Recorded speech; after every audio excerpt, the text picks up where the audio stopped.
আপনাদের কারোর আছে লিটন দাস নিয়ে উনি দুটো অলরেডি করে ফেলেছেন, উনি একটা জায়গাতে আটকে আছেন। I think let's look forward.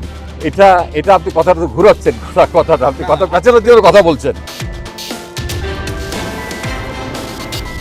দলের সঙ্গে না, একটু আগে ভাগে এসেই প্রেস বক্সে বসে সাংবাদিকদের সঙ্গে লঙ্কানদের প্র্যাকটিসে চোখ চিফ সিলেক্টরের। কিছুক্ষণ আগে ওই গণমাধ্যম কর্মীদের প্রশ্নেই মেজাজ হারিয়েছেন। টিমের ব্যর্থতায় সবার আগে সমালোচনার তীরটা তেড়ে আসে সিলেকশন প্যানেলের দিকে।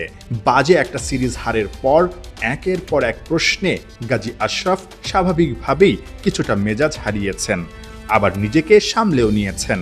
ওয়ানডে সিরিজটা শেষ হয়েছে, কিন্তু রেশটা রয়ে গেছে, পোস্টমর্টেম চলছে। চিফ সিলেক্টর ঠিক কি ভাবছে? আমাদের হাতে যদি কম্পিট করার মতো অনেক বেশি অপশনস থাকতো তাহলে নিশ্চয়ই আমরা সেদিকে ধাবিত হতাম। বাট দু একটা অপশন যে আগামীতে আমরা যাব না তা নয়। আসলে ধারাবাহিক যদি কোনো ব্যাটসম্যান থাকে, যেটা আমরা বলতাম আগে ম্যান ইন ফর্ম কিন্তু একটা দলের অনেক কিছু বদলে দিতে পারে। যেটা মানে ধারাবাহিকতার প্রসঙ্গে আমাকে আবারও টেনে আনতে হচ্ছে যে আসালঙ্কা 3টা ম্যাচের মধ্যে একটাতে একদম বড় ইনিংস ফেলে দিল, ডিপ পর্যন্ত ব্যাটিং করলো, আরেকটাতে 50 করলো গতকাল। ঠিক একইভাবে কিন্তু কুশল মেন্ডিস একই কাজ করে গেছেন।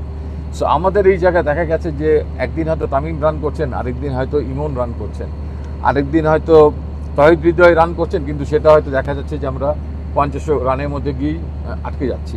কালকেও একটা সুযোগ ছিল, কিন্তু আমাদের লাস্ট উইকেটে আরেকটু লড়াইটা আরেকটু বাড়ানোর জন্য, কিন্তু আনফর্চুনেটলি সেটা হয়নি। ফর্ম না থাকার পরও ওয়ানডে দলে লিটনের অন্তর্ভুক্তি, একটা ম্যাচ খেলিয়ে আবার ছিটকে দেয়া একাদশ থেকে এক লিটনের ব্যর্থতাতেই সিলেকশন প্যানেল অস্থির। সব দায় তাই নিজেদের কাঁধেই নিলেন গাজী আশরাফ হোসেন। চ্যাটের উপর বেস করলে তো সবসময় হয় না, কিছু সময় হয়তো সিলেক্টরদের কনফিডেন্সেরও একটা ইস্যু থাকে। সো কনফিডেন্স উপরে লিটন দাস বহুদিন ধরে, প্রায় 10 বছর ধরে বাংলাদেশ ক্রিকেটে খেলছেন। হি ইজ এ স্টিল, আমরা মনে করি one of the finest player বাংলাদেশের।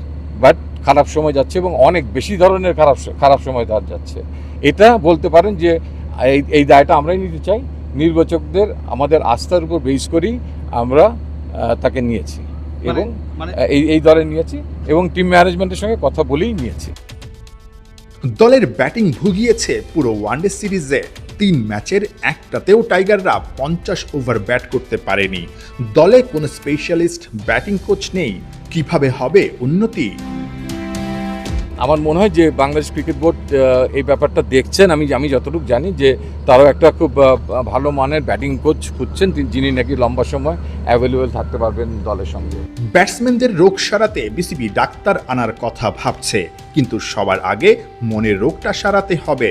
বড় মঞ্চে বড় মন নিয়ে খেলতে হবে। ভুলে গেলে চলবে না, ক্রিকেটটা মেন্টাল গেম। নাহিয়ান বিন জাসিম, 71, কলম্বো, শ্রীলঙ্কা।